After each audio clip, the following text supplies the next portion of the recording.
Okay, we are live. Can everybody hear me?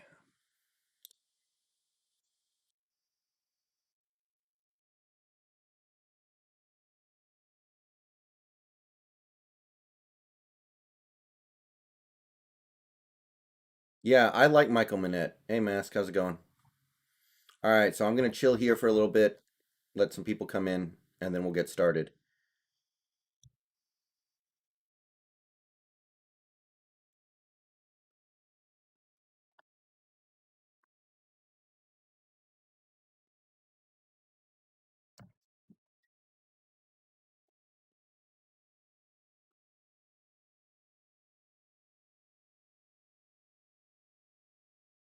I don't know if this is kind of a bad time because I know, people are might be eating dinner around this time, but I thought I'd go ahead and take a shot at doing it now.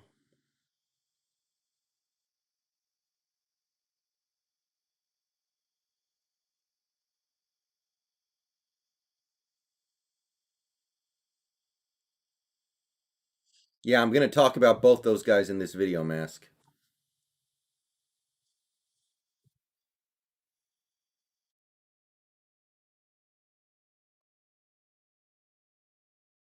This is probably going to be a pretty quick video because there aren't that many centers that I think are worth talking about.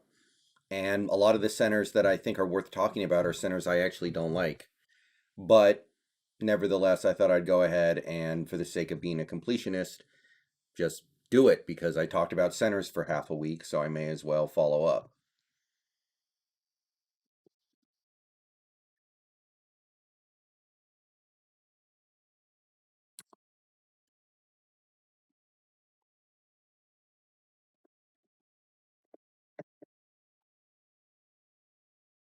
Hello, Kai Hixie. Welcome.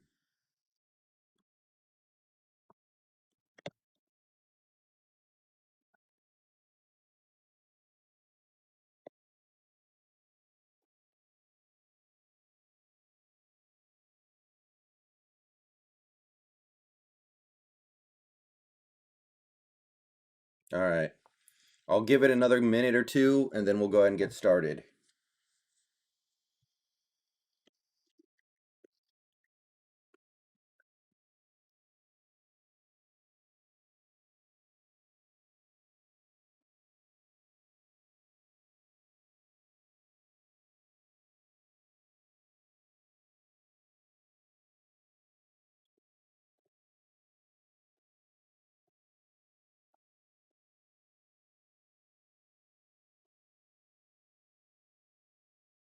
Yeah, Josh Myers was somebody I briefly took a look at.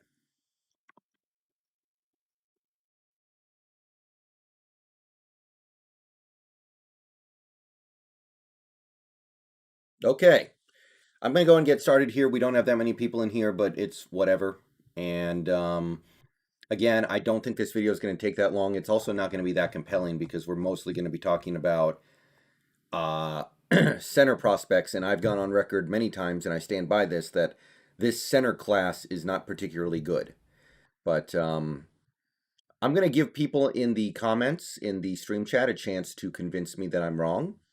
I think you guys deserve the opportunity to say, hey, no, that player would be good, or, that player would be a fit, and, try to convince me where I'm just not seeing things. I think that's fun. So,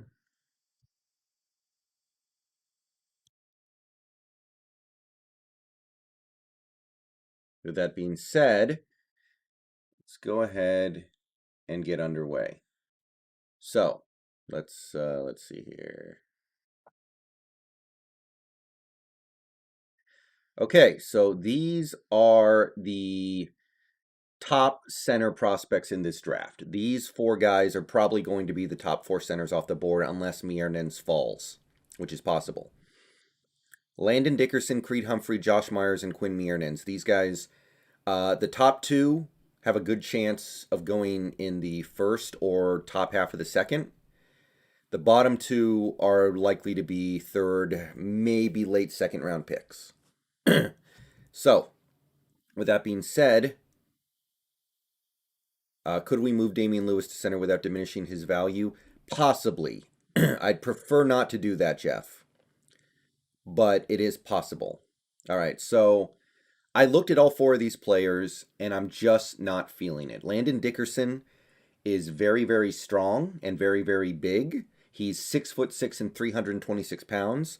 He might be too big. If you look at the top centers in the NFL right now, they're all about 300 pounds or less. But that being said, he's powerful. He's got pretty good technique. He's got a great motor. He knows how to play through the whistle. um, there are two issues with Landon Dickerson, both of which I think are huge red flags that really turn me off of drafting him if he falls to our pick in the second. One is that he's had four major injuries in his college football career. He's torn his ACL, he's injured his ligament, and he's broken his ankle twice, I think. So it's bad. The man cannot stay healthy. The man cannot stay on the field. That alone is a problem.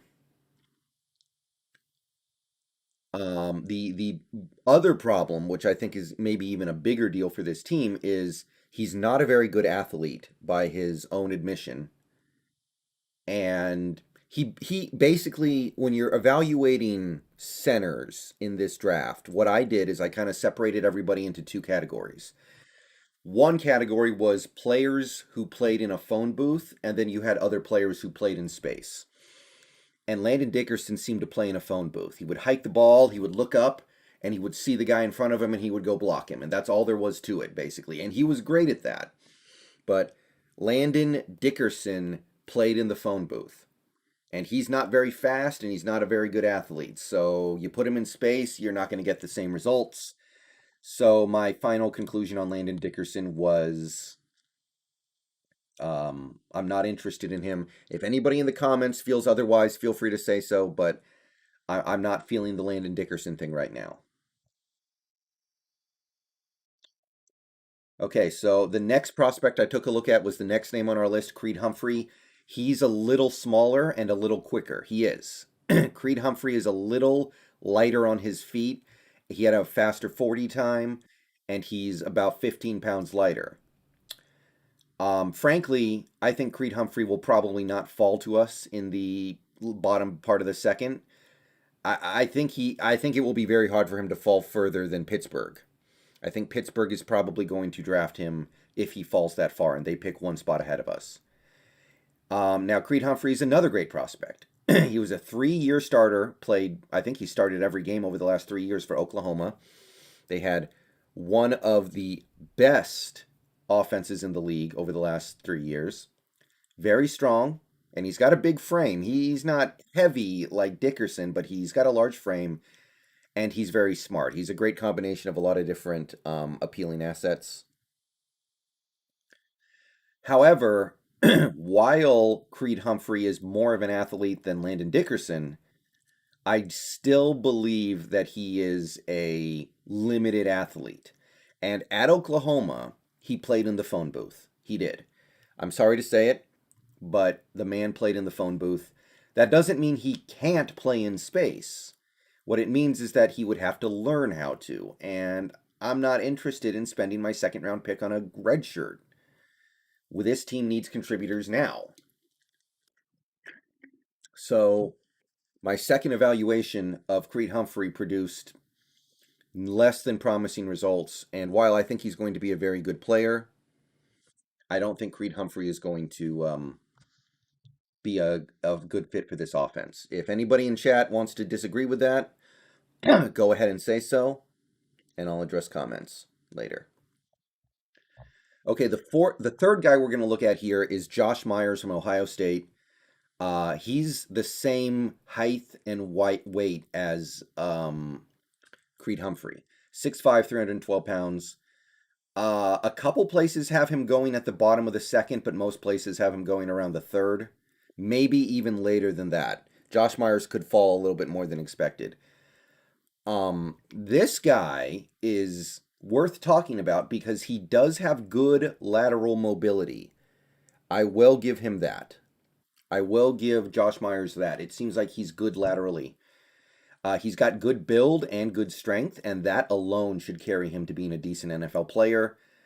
And The interesting thing with Josh Myers from Ohio State is that with the skill set he has showcased so far, it seems entirely conceivable that he could be a good second level blocker in the NFL if he reshapes his body. Now,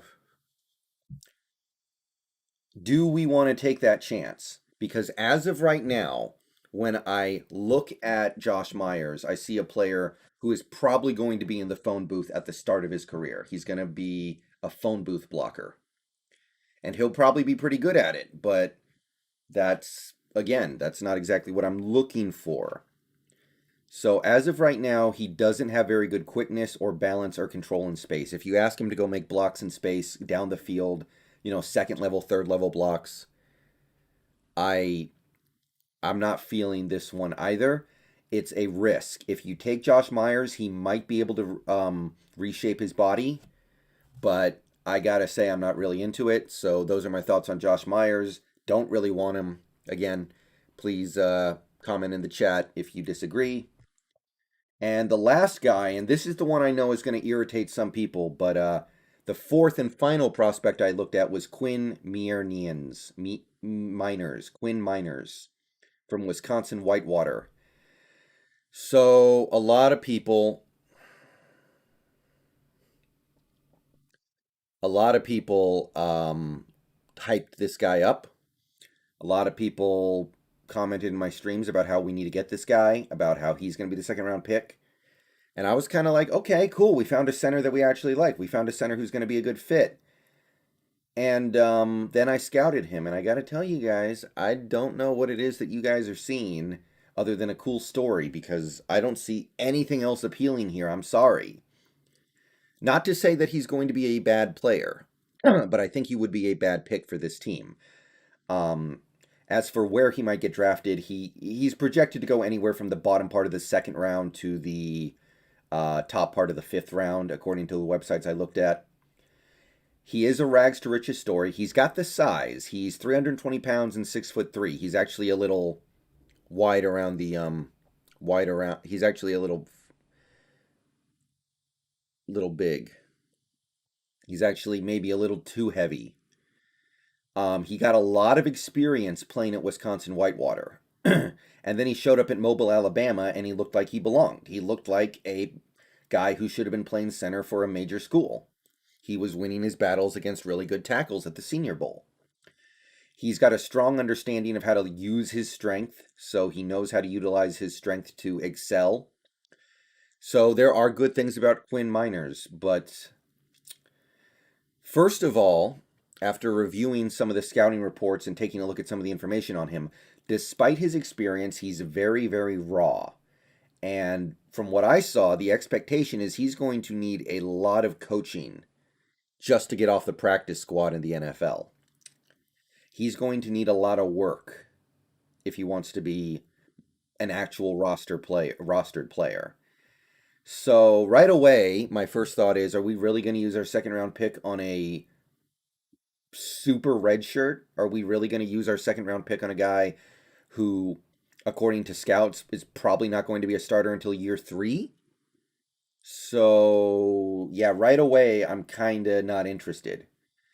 However, going on beyond that, the scouting reports I read indicated he's not a very good athlete. And I know he ran a quick 40, and I know he did a 360 dunk on a 10-foot rim or whatever. But when I say not a good athlete, maybe it would be more accurate to say that when he played center in college football, he wasn't asked to go on the move very much. He played in the phone booth. This is another guy who played in the phone booth.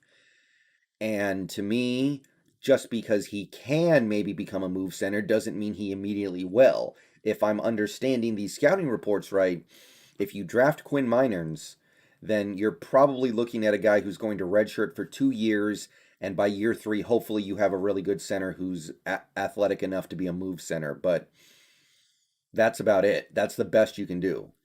Right now, all he can do is outmuscle his opponents. All he can do well, at least in football, is be stronger than the guy across from him and beat him because of that. That's all that I'm seeing from him. And finally, he's probably, according to the reports I read, going to play guard in the NFL. His skill set befits a guard a little better.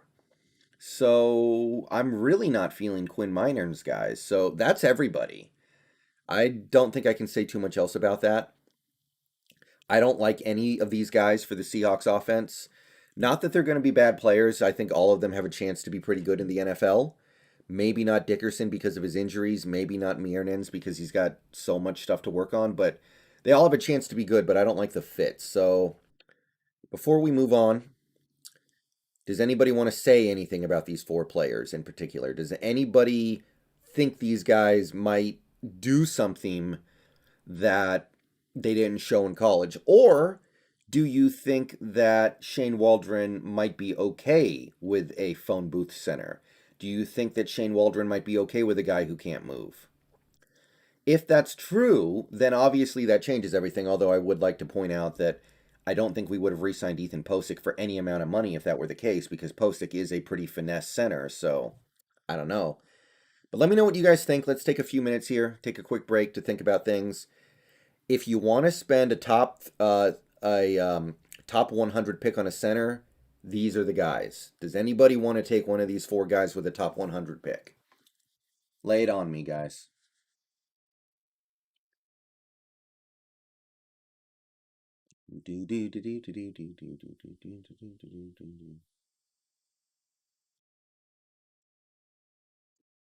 Hello, Step Bro. Steph Bro. Step Bro. You take Dickerson, okay. With that weight, he's 326 pounds. How is he ever going to be a good move center? That's what I'm trying to figure out. Like, even if he theoretically could do it, which I don't really think is the case, it'd be tough. Wouldn't have a problem with Humphrey at all. Humphrey has a chance, but I don't know if we want to take that risk, is the thing. I don't know if we want to take that risk. I'd rather get a cornerback. Yeah, I'm thinking that way too. Okay, we got a few Dickerson fans in the chat. I think Dickerson's probably going to be a very good pro if he can find a way to stay healthy. I think that if Dickerson stays healthy, he will be a very good center in the NFL. But I don't think he's a good fit for what we're trying to do here. I think you can make the argument that Creed could be, and Myers could be, and Miners could be, but I don't think they would be out of the box good at that kind of stuff because they didn't really do it in college. So I'm a little sus on that. All right. So we've been streaming for about 18 and a half minutes here. Before we jump into the next phase, I want to say we got 20 people in here. Thank you for coming out to the stream tonight. Please like the stream if you haven't yet. Subscribe to the channel if you're new and you want daily Seahawks content. Become a member down below by clicking the join button to support the channel for $2 or $5 a month. And donations via Super Chat or PayPal are always appreciated. All right. So next phase, let's take a look at the centers that I evaluated a couple days ago who are going to be late round draft picks. Everybody ready? Let's do it. All right. These are the lower round prospects who I kind of liked when I was evaluating draft talent. These three guys, I think there's a good chance you could draft one of them, develop them in 2021, and by 2022, you've got yourself a credible NFL starter who fits the Waldron offense if Posick decides to go somewhere else, or if we decide we're done with Posick.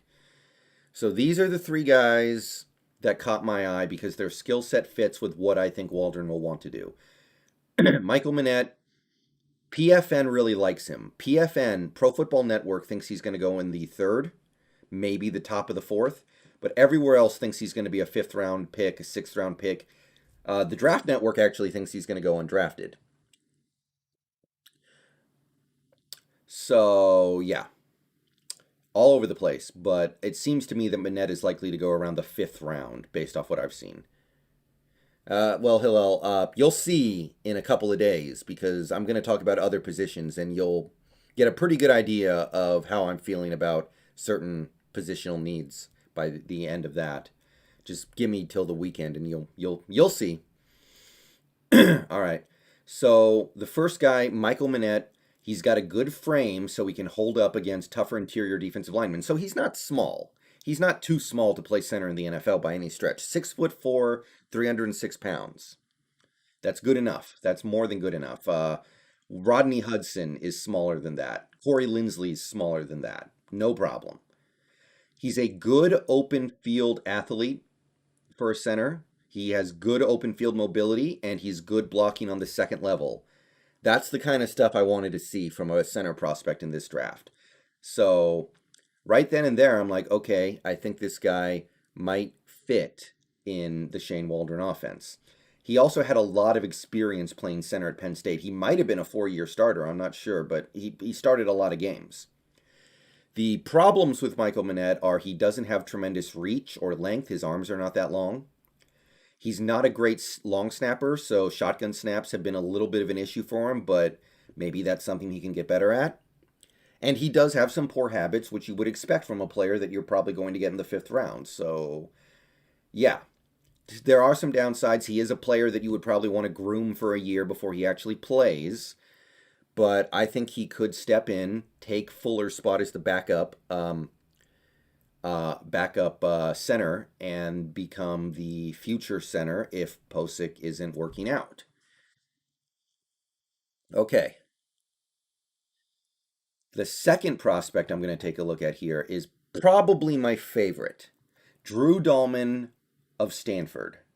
Drew Dalman of Stanford, he's a little small, but here's the thing. He's about 9 pounds lighter than Corey Linsley and 9 pounds lighter than Rodney Hudson. So put on 9 pounds of muscle, and I think you're good. He's 6'3", 286 pounds. And right away, I know people are going to say, oh, that's a little too small. And you may be right, but I think it's going to be pretty trivial for him to put on 9 pounds of muscle in an off season.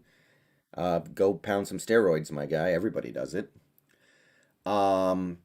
ESPN and Pro Football Network thinks he's going to be around the 5th through the 6th round. The Draft Network thinks he'll be a 7th rounder.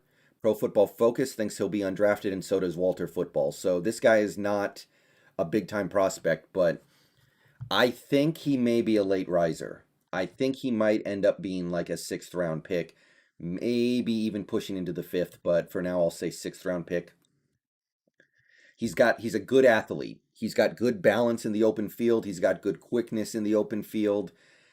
He's a good move center. He does not play in the proverbial phone booth. He knows how to move in open space and throw blocks in the open field.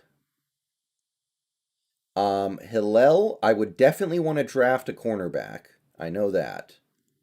I would definitely want to draft a cornerback. The rest is a little harder to determine. So, Drew Dalman, he's a good athlete, like I said. That's the kind of stuff I like in a center in this offense. He's got good fundamentals, and that allows him to overcome his small frame. He knows how to use his small frame to its maximum potential in order to get the most out of it. He's got great on-field awareness, and he's a great double teamer. And if you're a center in the NFL, that can be one of your best assets. That can be something that can carry you. Knowing how to double team and when to double team, and knowing where you should be and when. He's a very smart player, like you would expect from somebody who comes out of Stanford. So the downsides with Drew Dalman are obvious. He needs to get stronger. He needs to pack on some muscle, and he is somewhat small compared to other centers. But I'm telling you guys, he's not that much smaller than the best centers in the league right now, Linsley and Rodney Hudson. So Drew Dalman might be my guy.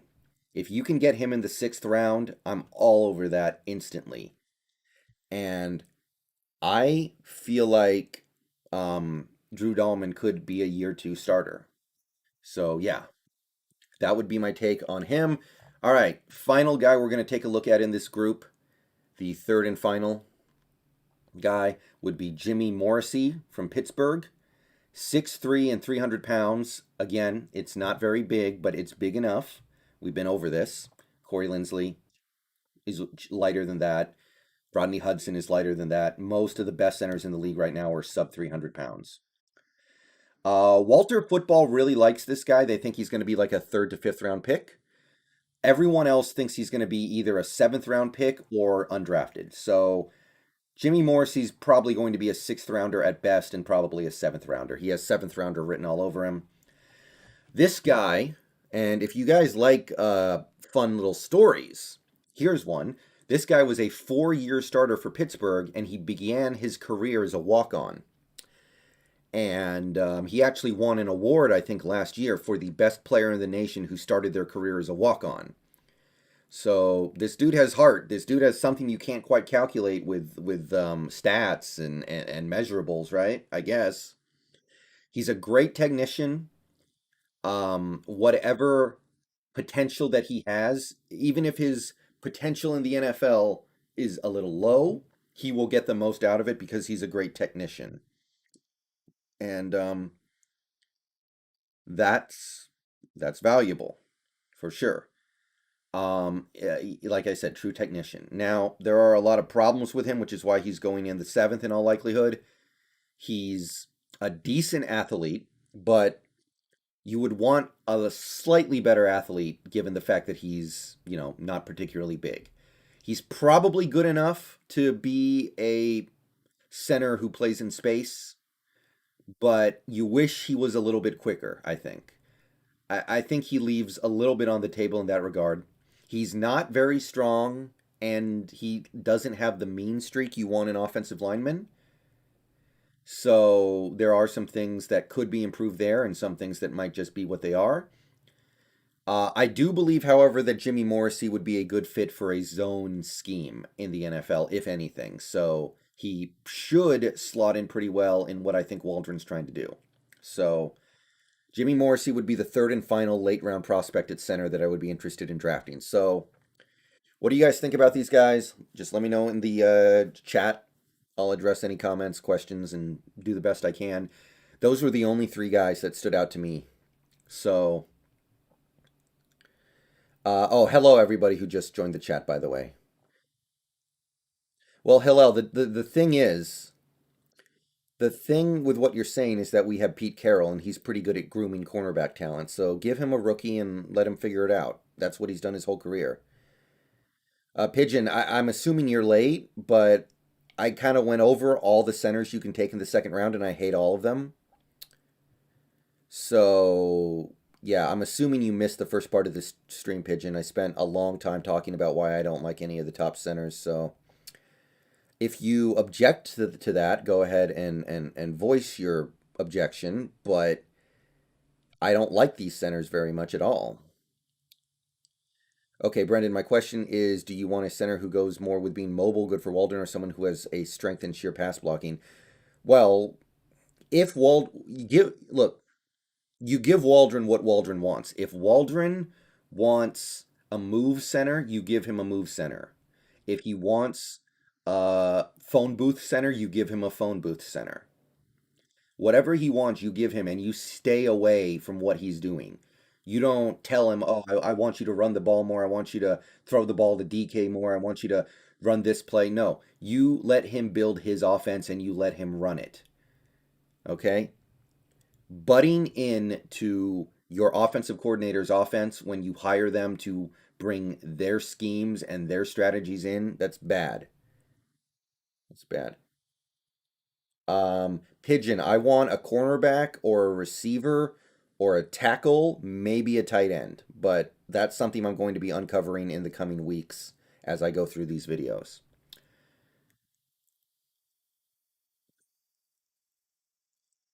Yeah, so Ethan, I think that Waldron wants a mobile center, so I want him to get a mobile center, be it Posick or somebody else. But if he says he wants something else, that's fine too. But whatever it is, it's what Waldron wants, Waldron gets, as far as I'm concerned.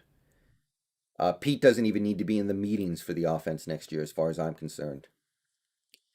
Okay, guys, we're going to go ahead and move on to the third and final selection of players.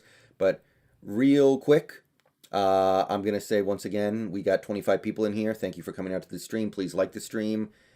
If you're not subscribed, if you're new, please subscribe to the channel for daily Seahawks content. Become a member down below by clicking the join button for perks, and donations via Super Chat and PayPal are always appreciated. Okay, so this is not going to take very long, guys, but these are the super sleepers of the draft. All right, so three guys that I like who will be lucky to get drafted. Amari Rogers is good. I don't think he's going to be a very. I don't think he's going to fit this team. I'll just leave it at that for now, per wall. Okay, so these guys will be lucky to get drafted. They probably won't, but that doesn't mean they're not interesting to take a look at here. So Ryan McCollum played at Texas A&M for 31 starts. He was an Aggie. 6'5", 305 pounds. So he's got the size. He's got the size. He's big enough to play in the NFL. The only website I found that thinks he's going to get drafted is the Draft Network. Everyone else thinks he's going undrafted. He consistently hits his blocks and secures them, and he's good with positioning his body. So if you take a look at what he does well, which is, go on the move and find his blocks in space and block even at the second level, I think he's going to be a good fit for a zone scheme. And the reason why he's probably not going to get drafted is his lack of strength, which, given the fact that he has a big frame, you would think there is room for him to add muscle. So this Ryan McCollum guy could be a really nice sleeper at center where maybe he takes a couple years to actually start playing in the NFL.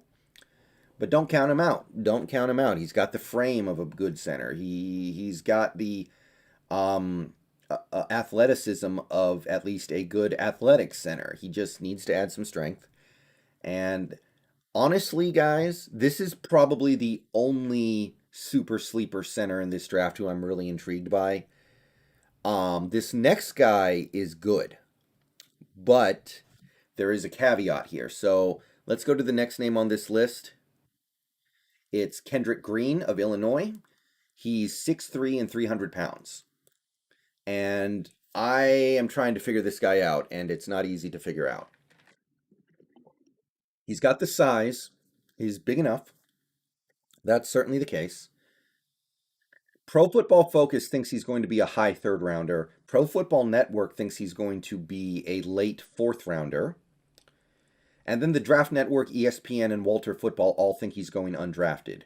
So I don't know what kind of prospect Kendrick Green really is, but he's completely off the radar for some of these websites. And for other websites, he's a potential stud. Borderline blue chipper, according to PFF. So if he does slip all the way down through like the 6th and 7th and UDFA ranges, I would be pretty interested, but I have a feeling somebody's going to value him a lot higher than that. So as for what I can say about Kendrick Green, the player, I'm not sure if he's going to play guard or center in the NFL, so that's right off the bat not ideal, but I think he can play both, which is fine. He's a good athlete, which that's obviously what we're looking for. He started his career as a defensive tackle, so he knows how to move. He knows how to move in space. He knows how to find his blocks at the second level. And he's got a ton of potential. He does. He's got good lateral mobility. He's got good strength. He's got good size. There's a lot of potential here, but his technique is reportedly pretty awful. He finds himself on the ground constantly because he missed his guy or he got himself in a bad position and got bulldozed. He's on the ground a lot, and that's not good as a offensive lineman, obviously. So there's a lot to work on. He has a lot to learn on technique. He has a lot of things he needs to grow, but if he's there in UDFA, that's an intriguing option right there, Kendrick Green. But I have a feeling somebody's going to fall in love with his potential and take him much higher. Okay, final guy we're going to look at here is Doug Kramer, also of Illinois. And once you get down to Doug Kramer, you know it's time to stop looking. So this is the 10th and final center I evaluated this offseason. He's 6'2" and 270 pounds. Now, I have no problem with a center who weighs less than 300 pounds, but weighing less than 275 is really, really pushing it. And we probably just gone a little too far. We probably just scraped the bottom of the barrel a little harder than we need to. The only website I found that thinks he's going to be drafted is Walter Football. They think he'll be a seventh rounder, basically. ESPN thinks he'll be a fringe seventh rounder, but ultimately go undrafted. And nobody else thinks he's going to be even close to being drafted. He is tough, and he was generally a pretty good blocker at Illinois. He wasn't a bad player, but he's just too small. So Doug Kramer, probably just a career practice squad player. He's like Joey Hunt except smaller, you know? Yeah. Okay. So that's everybody, guys. And this is obviously a shorter stream than my receiver videos, but I just don't like the centers in this class that much. If I had only talked about the centers who I liked, this stream would have been about 15 minutes long. So I had to spend a lot of time talking about the centers who I wasn't enthusiastic about. But the way I see it, if we want to address center in this draft, it should be with 2022 in mind. Michael Manette would be good. I like Michael Manette. I like Drew Dahlman. And I like Jimmy Morrissey. Get one of those guys in the sixth round, maybe trade around and get a fifth round pick and pick them. But get them, play them at backup for 2021, and then 2022, we see what's up with Posick. And if Posick needs to move on for one reason or another, maybe this guy can be the heir apparent. I personally like Drew Dahlman the best, but of those three guys I mentioned, Dahlman, Manette, and Morrissey, you could put them all in a bag and I'll close my eyes and reach in and grab one and I'm going to feel pretty good about it. Michael says, I like Manette in the fifth round after trading down twice. Yeah, something like that, Michael. I'm kind of thinking about that too. I'm definitely thinking about that too. I think that Dahlman's probably a little too small right now, but it's going to be very easy for him to pack on the weight and be a legitimate NFL player. I doubt Humphrey falls to it, which sucks. Yeah, you're probably right. I'm a little pessimistic on Humphrey fitting in our system, but I will grant you it's a little more realistic than Dickerson.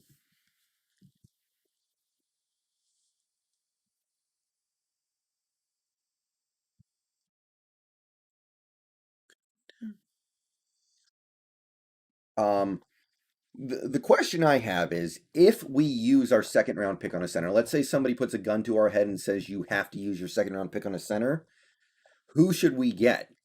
I would probably say Creed Humphrey, but you could talk me into him or Myers or Quinn Miners. You could talk me into one of those three. And that's a tough choice because I do think Miners might be a good athlete, just not a particularly good fit for this offense in the next couple of years.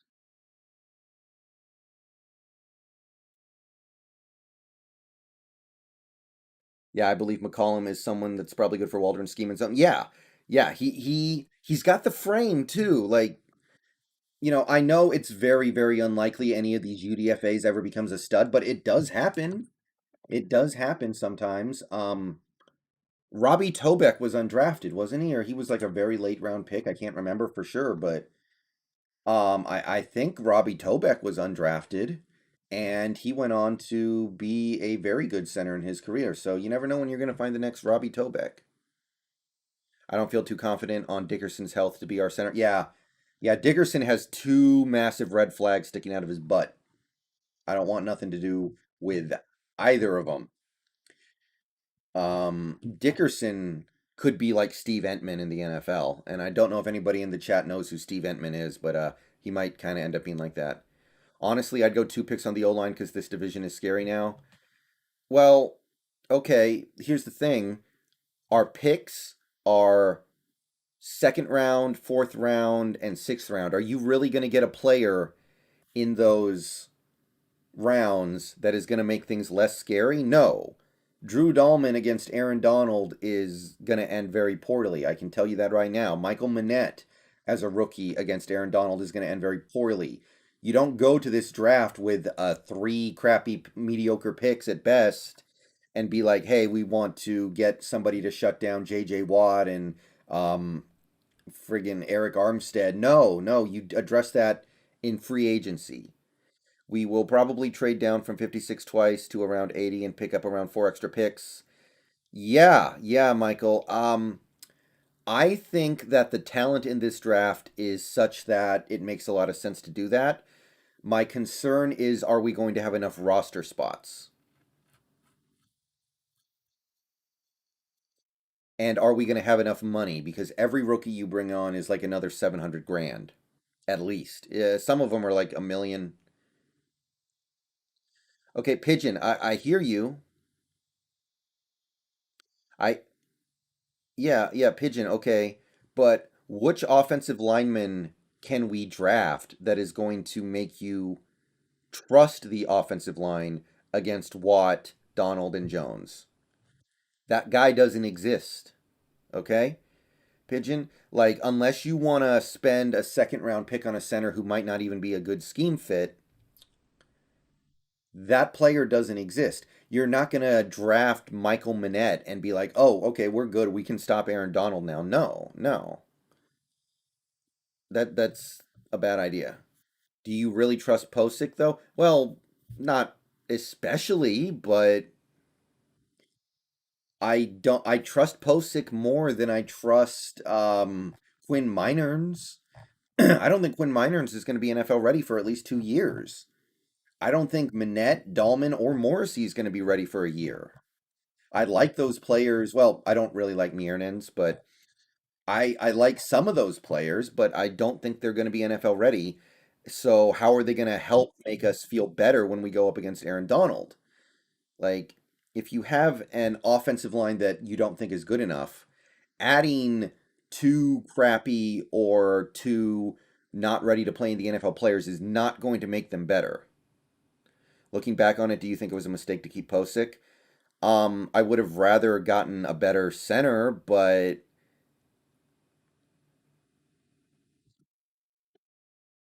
I don't know if it was a mistake per se. DJ Daniel. I looked at DJ Daniel Michael for a little bit. He didn't make the cut because the cornerbacks in this class are so good. But yeah, yeah, I looked up DJ Daniel a little bit. Also, guys, okay, do you trust these people that failed to guard their QB this season against something players? Yeah, okay. This is kind of the debate that's going on with Seahawks fans left and right now. But here's the thing. Um, Wilson has something to do with that, guys. The offensive line last year, I'm sorry, it wasn't that bad.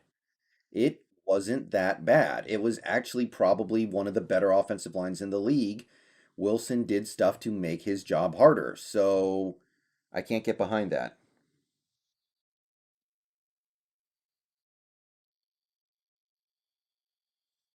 Empower Posick sucking his first 3 years was our fault, not his.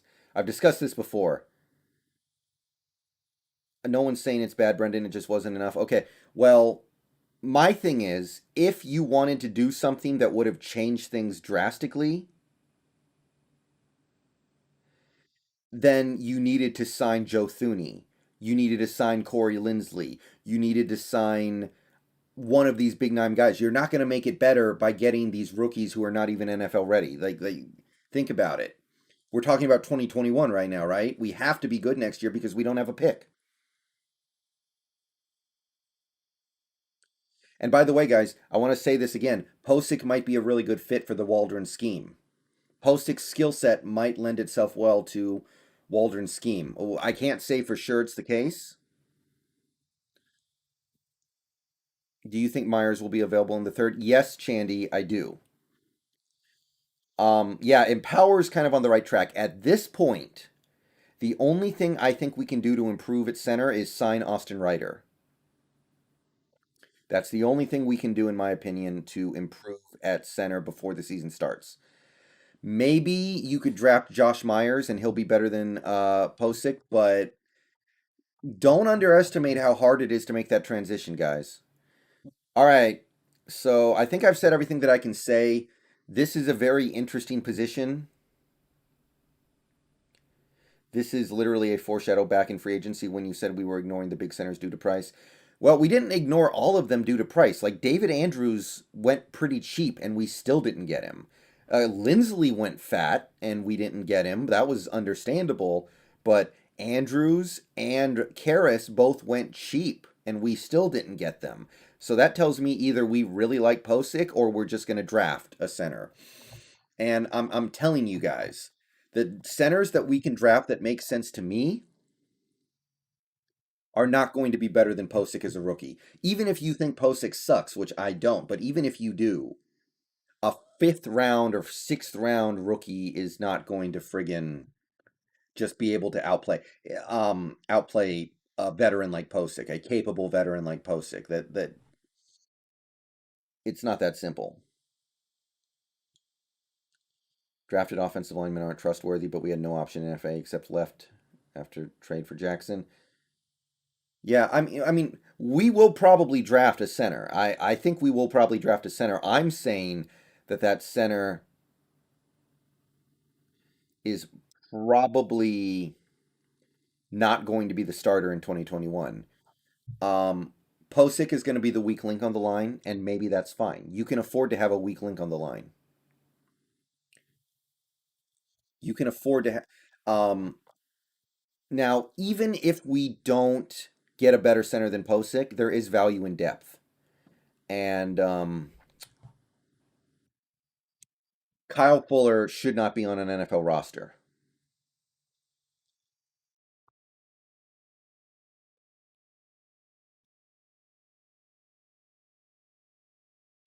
I will say that.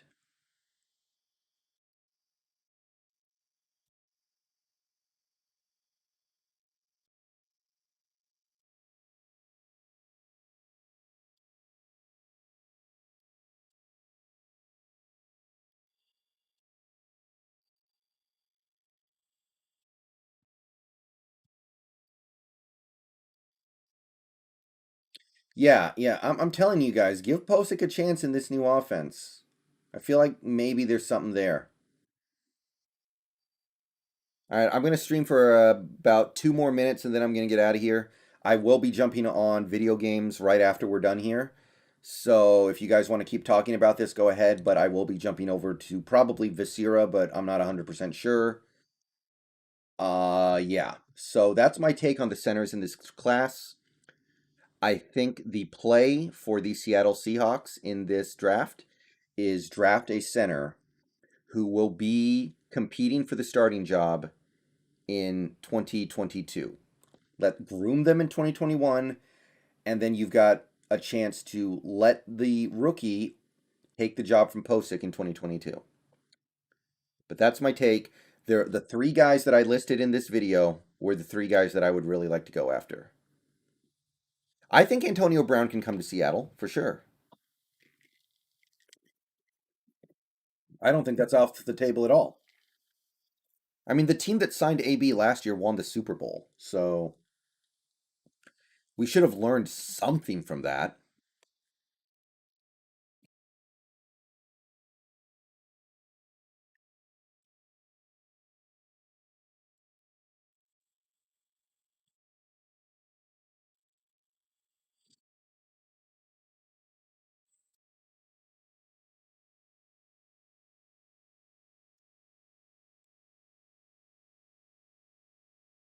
Yeah, Empower, I do. I still have him muted in the server and he hasn't said anything, so maybe I'll just leave him muted forever.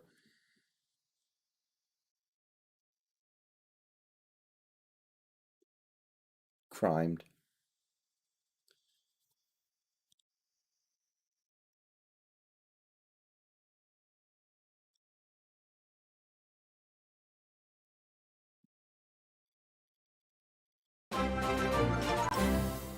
All right, new sub. And with that, I'm going to go ahead and get out of here. Thank you for coming out to the stream tonight. Those are the center prospects as I see it. Not really that exciting of a class to me, I'm sorry to say, but there are still some intriguing prospects. And yeah, see you guys in video game stream in the next few minutes. Don't know exactly what I'll be doing, but that is the end of that.